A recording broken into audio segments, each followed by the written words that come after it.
All right, today I have Rayna with me. Rayna, you were connected with me through another podcaster that I know, and I love getting those guests like yourself coming to me from other podcasters. That means that there's something there, right? For the most part, as a person, and then we get to go, is this a good fit for the podcast, for what my podcast is about? And so you and I had a discussion, and we were able to get to learn more about each other. And so here you are today, because I believe that you have a journey that you can share with the listeners, and hopefully they know that they're not alone for whatever they're going through, that you experienced as well. And so let's just start off with, like, who are you today and what are you up to? Today, I am a leadership coach. I am a cat mom to an 18-year-old Della, who is in charge in this household, and my husband and I know that. Um, a wife, and I'm so blessed. I'm going to just talk about my husband for a bit. It's a second Mhm. marriage for both of us, and we just adore each other. We just celebrated our 20-year anniversary back in 2023, and we say all the time how we're just blessed to have figured out all the lessons learned the first time, to be married a second time. um, I have an incredible group of people that support me around me, who are coaches and mentors and friends and family. And I'm lucky enough that I get to do work that I love as a leadership coach. I get to help people really figure out where they are now, where they want to go, and how do they want to get there. And what makes me perhaps a little bit different from some other leadership coaches is I want to make sure the journey is fun. Life is way too short to be miserable, and there's a whole story around that we might get into. But to be able to laugh and connect to purpose and build good relationships and enjoy the ride is kind of where I am in my life today, because I wasn't always in this place. All right. So what led you to starting to do the whole leadership thing? Back in the early 2000s, I was working as a consultant, and my job was to help organizations manage large scale organizational change from a people perspective. And I got to say, it is sometimes a lot harder to get people to change than to change technology or the way you're doing things. And I remember being miserable at work. I hated Sunday nights, dreaded going in on Monday mornings. I used to tell friends and family that I felt like a little piece of my soul was dying every day going into the office. And there were two reasons for that. The first was definitely me looking around at everybody else and everything else as the problem instead of looking in the mirror. And the other was the leadership team that I was working with at the time. Because if you're in a leadership position, I think you can essentially create one of two environments. The first environment invites people in, excites them, motivates them, make them want to be there and perform at their best. And I think the other environment leaders can create makes people want to run away and quit. And sometimes people do. They quit mentally and emotionally, but they still show up physically for the paycheck. Kind of the worst of all worlds in my mind, just going through the motions at work. So I was able to turn my situation around with hard work, research, because I'm a bit of a research junkie, and time. And so today I can help my clients do in months and weeks what took me years to figure out how to do. And that's to find energy, enjoyment, and meaning, mostly at work, but in life too. Because again, life's too short to be miserable, especially at work, since we spend so much of our time there. Yeah, you do, or most of us do, right? So, Most of us do. yeah, exactly. Real quick on the one you just mentioned about how leaders can make other people miserable. Is that considered a leader still? Because you're really bringing them down to a lower level? I completely agree. And it's interesting because I have these conversations with clients, with coaching friends, in classes that I teach. You know, even bad leaders, if people are following them, does that automatically make them a leader? People are emulating bad behaviors all the time that they see other leaders demonstrate. So it's a great philosophical question, and I think I'd say if people are following you, yeah, you're a leader. As a matter of fact, I don't think you even need a title or a rank to be a leader. I think we're all leaders, like in our own lives. Am I leading myself? How am I showing up to positively or negatively impact others? So I think the question, at least for me personally and the clients I work with, is, am I the leader that I want to be? Am I bringing out the best in others? Am I making a positive contribution in this world? What's my definition of a good leader as opposed to a bad leader? Right. Yeah, and we can go back and forth on all that stuff, I'm Yeah. sure. Yeah. So you said there was something that we could probably dive into prior, what is that? What part of your journey that you mentioned? um, I will share something that happened pretty recently, and I think we Okay. might have talked about it. I'm not sure. And it was a situation with my younger brother. And my younger brother and I have never really been close. And last fall, our relationship, every time I had a conversation with him, I was either mad, sad, or both after the conversation. And it was so strained. I was considering whether to have a relationship with him at all. And I think he was probably close to the same place. And at the same time that that was happening, I was going through a 7-week class on a book called Positive Intelligence. And the concept is it helps us turn down some of the negative voices in our head, at the same time, turn up the positive voices in our head. The negative voices say things like, you're not good enough. You better control this before it gets out of hand. Everything better be perfect, you included, or horrible things are going to happen. Or, you better just give in or please this person or they're not going to like you. Um, so I was learning more about those saboteur voices, as they call them, and tuning into more of the best parts of all of us, our sage, as they like to say. It's our empathy, our curiosity, our creativity. Asking yourself, what's most important right now? Is it preserving the relationship or is it being right? Because you might not be able to do both. And so I really learned about how some of those negative voices and my judge was really negatively impacting my relationship with my younger brother. And when I was able to let that go, it changed everything. My husband says, you guys have talked more in the last 6 months than you have in the last 10 years. And it took me letting go of my judgments. It took me letting go of being right. It took me to look at how I was showing up as the big responsible sister. And that's, he needed support and he needed understanding. He didn't need judgment and criticism. And I've been in this leadership development field for 30 years. You'd Yeah, think I was I just would gonna have say, learned what's this going stuff on? Yeah. by now, but Yeah. it's nothing like our closest family relationships that just push all of our buttons and our triggers, and stuff goes out the window, I guess. So I'm both embarrassed and delighted with that story. Embarrassed that I didn't see it before, but so delighted that I can see it now, that I have a different lens to look through, for myself, for my clients, for my brother. And it's just, you can continue learning all the time, never stop. Uh, That's and it can, true. yeah. And so was it more you closing him off, or was he also closing you off as well? I think we were both doing it to each other. And just a little more history around that relationship. English for me is my second language, because both of my parents were deaf. So Hmm. sign language is my first language.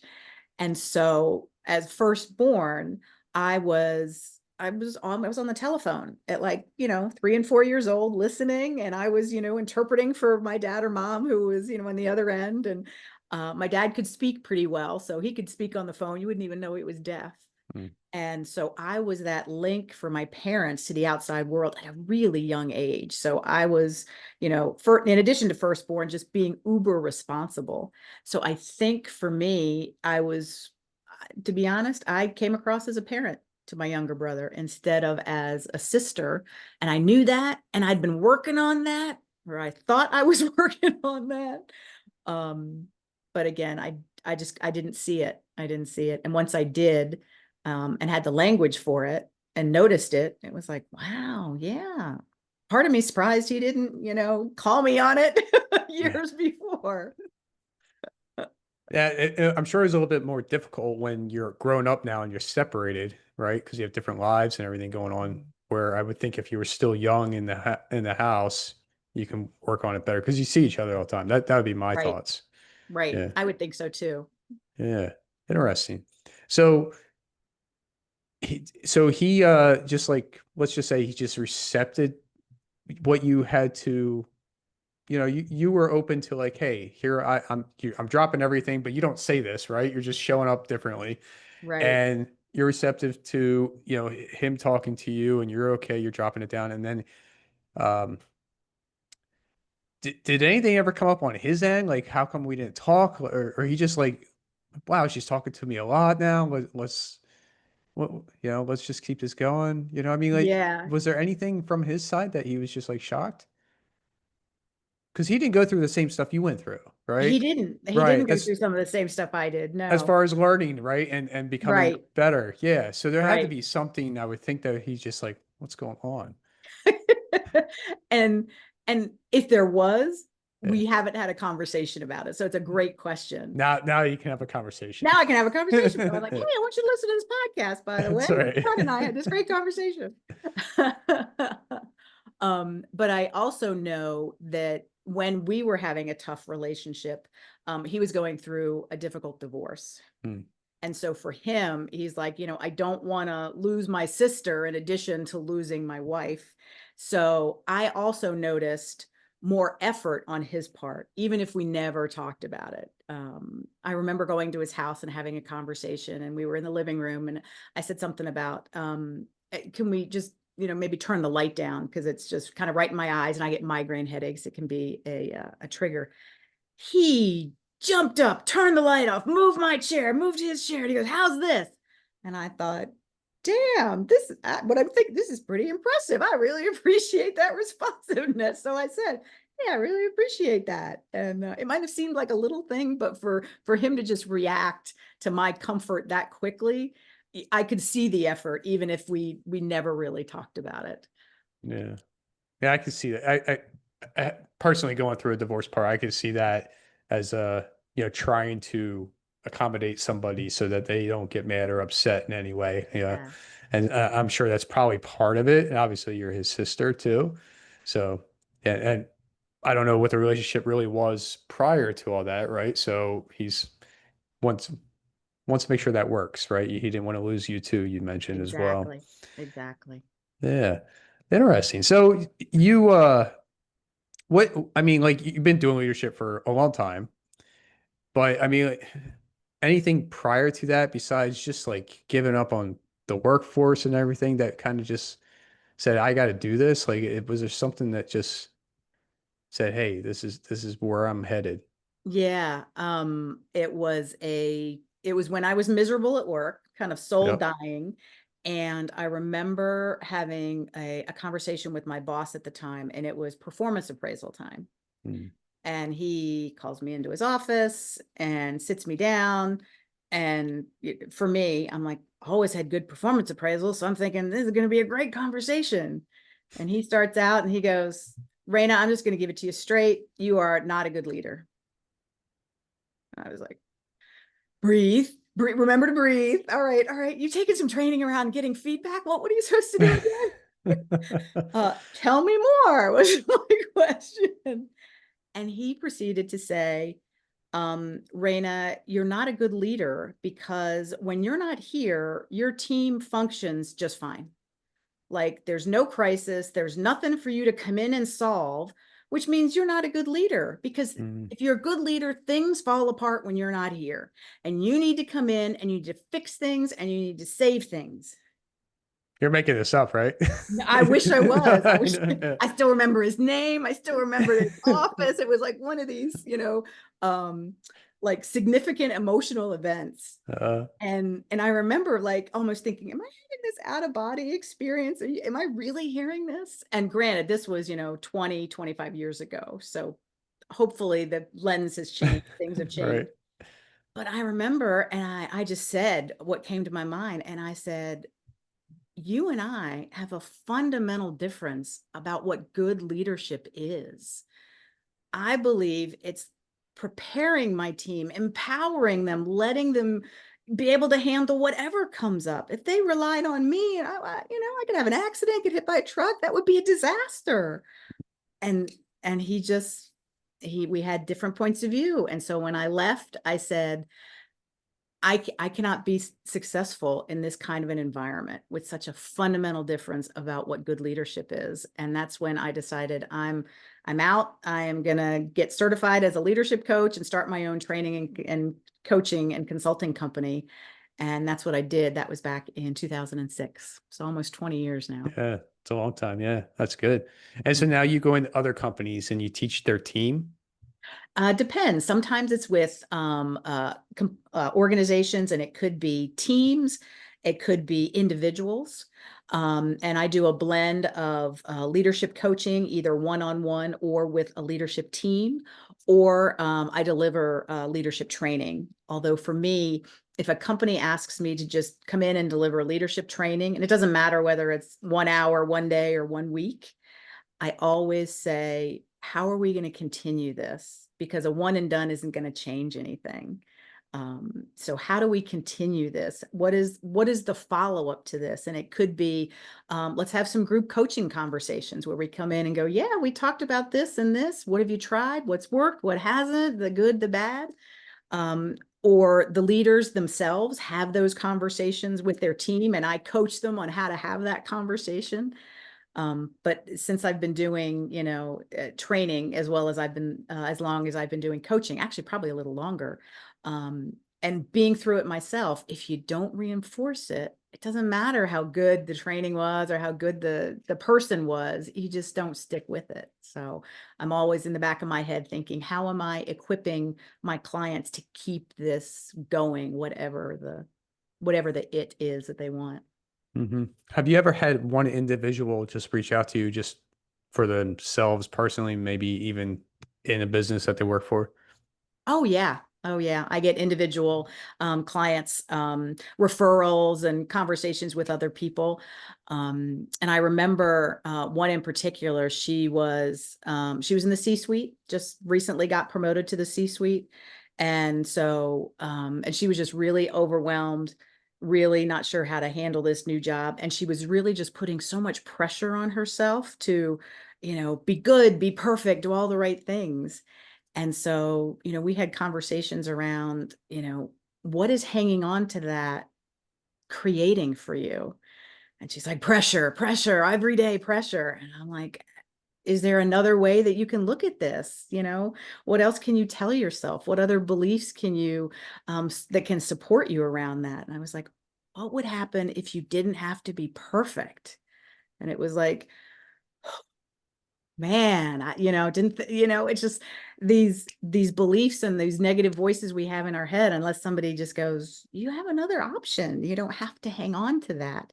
But sometimes we don't even see it unless somebody else kind of holds the mirror up and goes, yeah, you're kind of doing this to yourself, because in the end, aren't we all kind of doing it to ourselves? That's true. It's very true. And I asked that question too, because I did it myself. Like I reached out to Mhm. somebody to, get some training and just because I wanted to be a better leader, not only in the workplace, but at home and wherever else I Sure. can carry it, right? And so, I've learned things. I don't know if they're the same stuff that you would help teach. I'm sure some of it, there's some kind of alignment there, but how does one take what you teach for the workforce and carries that into their personal life? Oh, to me, it's an easy transition, just because I believe that showing up authentically, whether it's at home or at work, is the easiest way to live. I think the best gifts that anybody can give the world, their family, themselves, is to just show up as their authentic self. And if you show up one way at work and another way at home, it's hard because you're wearing that mask or that armor, as others might say. So just figuring out how to be okay with showing up as you it's a whole lot less work. It's a whole lot easier. And being just okay with how you show up at home or at work and what's getting in your way. And exploring that to me is just wonderfully fun. So when I think about how do you transition what we talk about for work into home, to me, it's all the same. It's how are you showing up for your family? How are you showing up for your staff? How do you bring out the best in yourself? Kind of like when you're in an airplane, it's put your own oxygen mask on first. Because if you can't, fill yourself up, energetically and with confidence, and then you're not going to be good for anybody else. Yeah. And if you have a bad day at work and you're a leader, right? How would you suggest somebody come home, not bringing that home with them? It's interesting, and I'll share a couple of things. And one of them, a client shared with me, and I'll share that one first. He said he tells everybody at home, when you walk in the door, you say green day or red day. And if it's a red day, you have half an hour to just go and get rid of it. Get rid of the bad day. You can go for a run, you can go for a walk, you can listen to music, you can go kickbox, you can, whatever it is. But after that 30 minutes, the expectation is that you re-engage with the family and you be civil, that you've kind of just gotten it out of your system. And I thought, wonderfully fun. Sometimes you can do that, sometimes you can't. Um, but I love being able to just ask people what works. You're in a bad mood, you've had a bad day. What works to get rid of that and shift your mood? And let me ask you, Yeah. have this conversation. If you're in a bad mood, bad day, what do you do that helps you kind of shift out of that? Sure. So I got some kind of assistance in the past. And so it was mentioned to me, sit in the car, just breathe when you get in the driveway, right? So Yeah, even if it's just like 3 breaths or whatever, I'm sure people can meditate, they can pray or whatever they like to do, just kind of like release it. I personally would rather release it from work, right? And not wait till right, I get home to take care of it. right. The other thing too is what was suggested to me is that like, look, you could just come in the door, kind of like what you said, and you could just say, if you had to say something, you could just say, look, I'll get to you within the X amount of time, right? But it was mentioned to me to go like take a shower and you kind of like wash it off. Um, Clever. yeah, and so you come out, you're like refreshed, you're home, you're with your family if you have it, and yeah, and so like it's gone. So those were the things that were mentioned to me. For me, I kind of, if I have those days, I would sit in the car or I would just do it before I would leave the parking lot from work or whatever, because it's not worth it. It's not worth taking that bad energy from the Yeah, workplace home. You don't want to do that whatsoever because the people at home aren't looking forward to that in any way, yeah.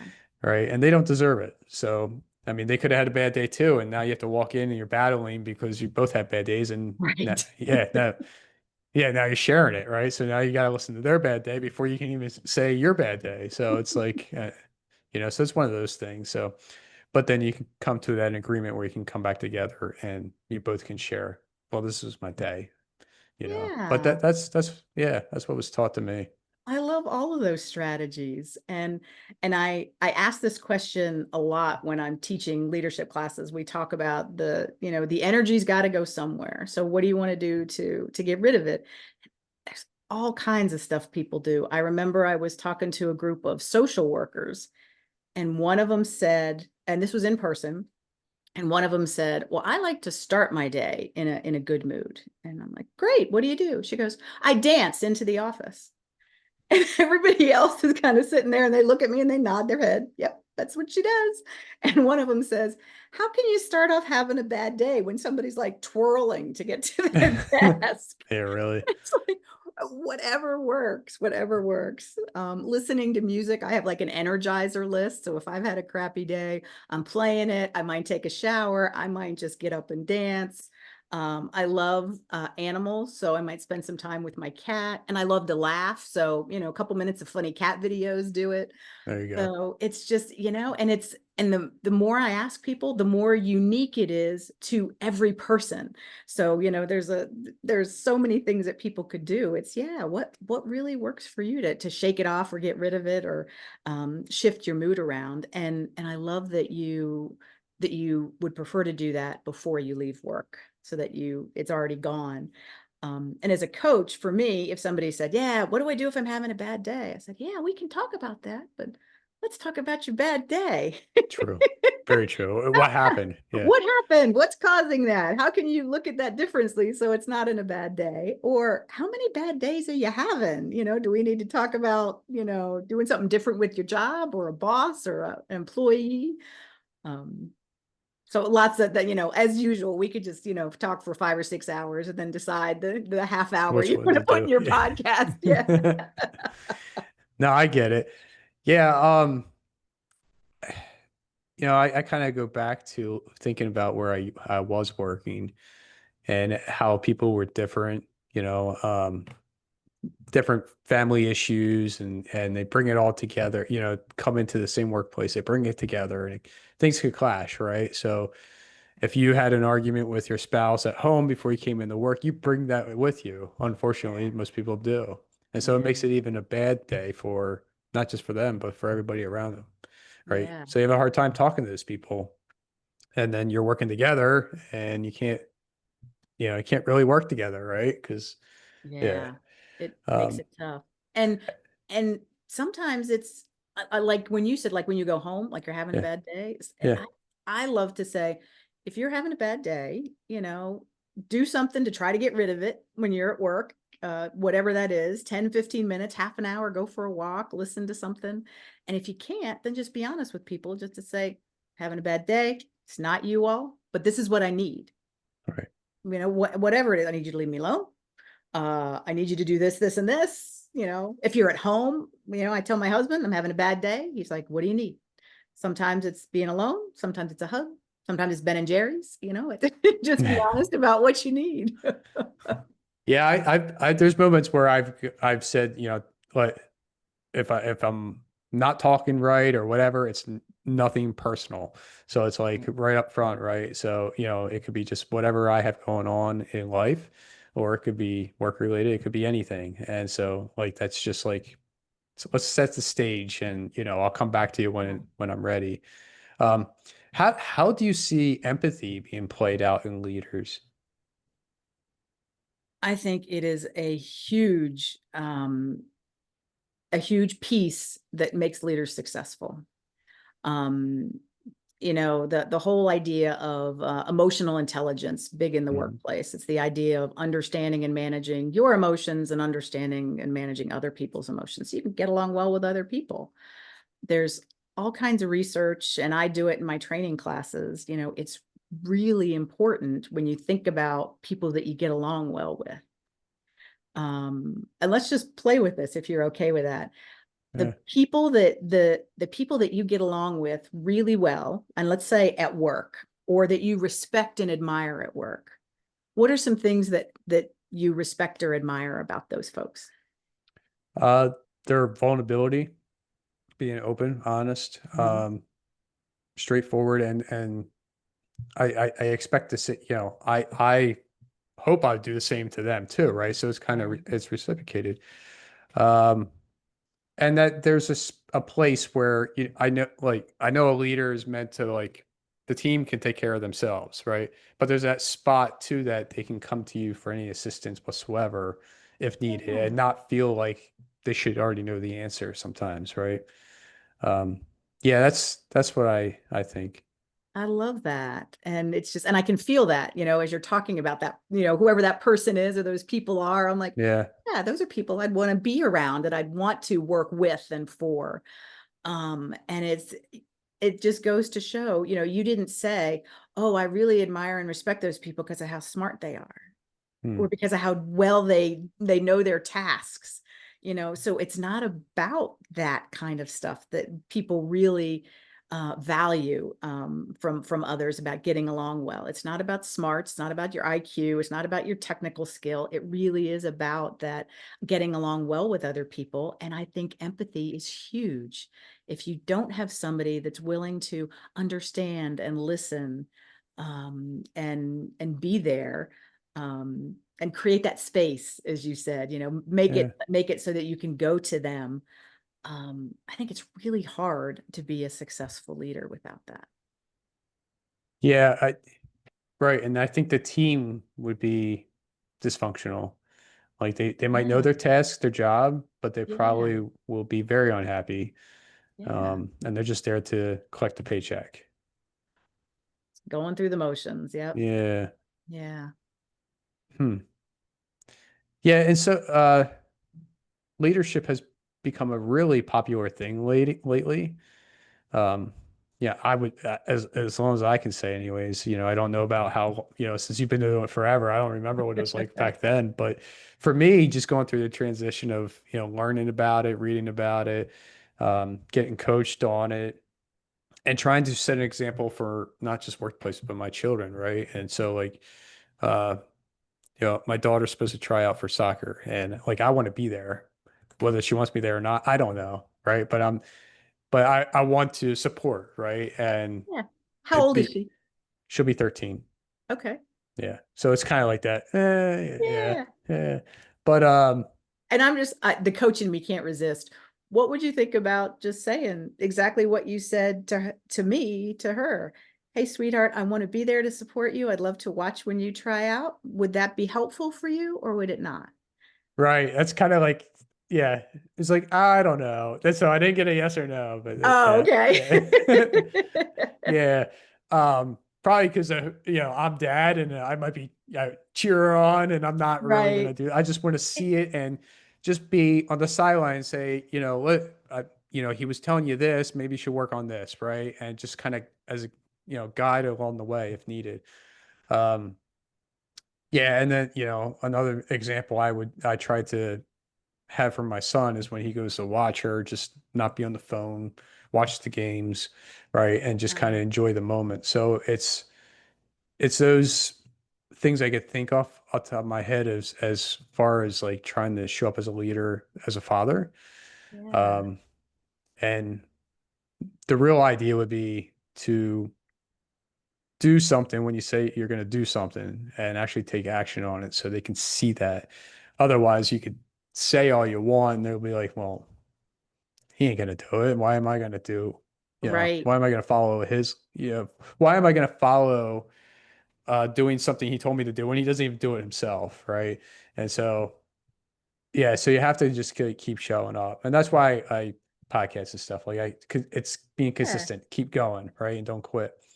So yeah, those are a few things real quick of, being a father, trying to spread some kind of Yeah. leadership in my eyes. And I love being you wanting to be the example for your kids and looping back to the empathy conversation. My invitation would be empathetic with yourself because none of us are perfect. And what a great role model you would be able to have a conversation that says, I owe you an apology. I said I would do this and I didn't. And that's not who I want to be. So I owe you an apology. Yep, been there. Yep. Yep. So yeah, give Yep, and yourself a then break. Be empathetic to you. That's yeah, role modeling in and of itself. it is. Yep, I know because there's times when they've come back and they said, I shouldn't have lied or whatever, and I'm like, well, don't. But you just tell me straight up. Things would be so Yeah. much easier. But yeah, it's all fun. It's all a learning curve for everybody. So just enjoy the ride. Yeah. And Yeah. that attitude in itself is a gift to your children, just to, because you're not putting that, extra pressure or force or, it's let's just be open and honest and have this conversation and enjoy the ride. Yeah. The What a gift. teenage years are kind of tough, but it's there. Oh man. Raina, how does somebody reach out to you, connect with you for your services and everything? Sure. Couple ways. I'm on LinkedIn, Mm. Rayna, Rayna Schroeder. And you can also find me on my website, which is Positive Impact Leaders. Because I think that's really what leadership is all about. And it's, my tagline is live with more ease, joy, and impact. because those are just three really important things to me. And like you said, I try to live that every day at home, at work, with friends. How can I show up with, more ease, less anxiety, more joy, because life's too short otherwise, and a positive impact on whoever it is that I'm with. Yeah, I love it. This has been a great conversation, but before we end it, I want to ask you one more question. Please. What are three key things you've learned and used along your journey? Ooh. The first is start your day in a way that energizes you. Whatever it is, could be meditation, could be breathing, could be dancing. I do a little bit of that. Could be journaling, could be, whatever it is that works for you, because as you go throughout your day, stuff is going to happen. And if you can start your day from an energized, positive place, you're better able to handle all the crap that's going to come with you throughout the day. So start your day that way. And the other big key that works for me is meditation. I do that 20 minutes every day after dinner. And it doesn't have to be meditation, but again, it's find something where you can really tune into yourself. Just again, it could be breathing, it could be journaling. Just find a way to focus on what's really going to energize you again and lift you up. Third key. Lots are coming to my mind, so I'm thinking which one I want to do for the third one.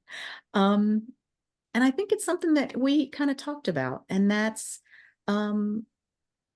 become your own biggest fan. I think that so many of us, and I was there too, I don't like myself, this isn't right, and this, and sometimes we talk to ourselves so harshly. We would never talk to somebody we love that way. So be empathetic, be compassionate, be curious about yourself, instead of being so critical. It makes things so much lighter, easier, and you become your best self for other people when you really are when you're a fan of yourself. Yeah, that's very true. And sometimes it's hard for people to get to that point Yeah. because they put themselves down thinking, Yes. yeah, like we could look at it as everybody around us puts us in that position of we're not good enough. We're not at their level. We're not where they Mhm. want us to be. So we kind of just stay stuck sometimes. But yeah, love yourself and make it happen. Enjoy life and yeah, just be you. So I love it. Beautifully said. Awesome. Right now, I appreciate you coming on and sharing everything you shared with us. So thank you. Oh, thanks, John. This has just been a gift. So thank you for having me. Really appreciate the great conversation. Ah, yeah, you're welcome. No problem.